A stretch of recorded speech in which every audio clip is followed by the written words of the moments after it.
Hello everyone, my name is Bree and welcome to Documented Journey. Today is day 20 of Create December and the prompt is making.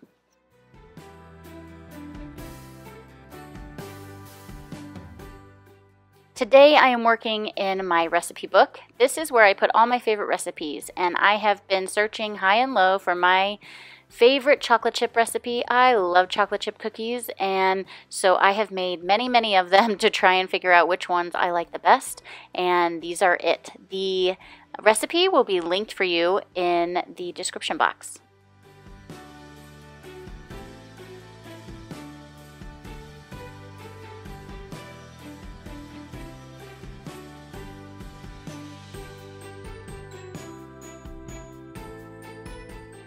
I am doing this with a ballpoint pen. It is a Bic black ballpoint pen, and then I am using Strathmore and Tomoe River paper. Literally one side, the left side is Strathmore, and the right side is Tomoe River.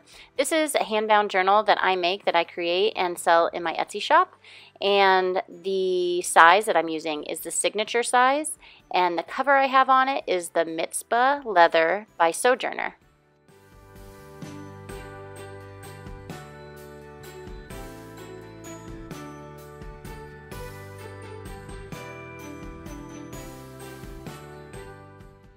I do add a little bit of watercolor to this. Mainly it's just my Daniel Smith watercolors, and it's a wet on wet technique. And then I am finished. I will show it to you all done, and I am excited to take this recipe to my family's house and possibly make them on Christmas Eve. I hope everyone is having a great holiday season, and I'll chat with you tomorrow. Until next time, everybody, I'll see ya.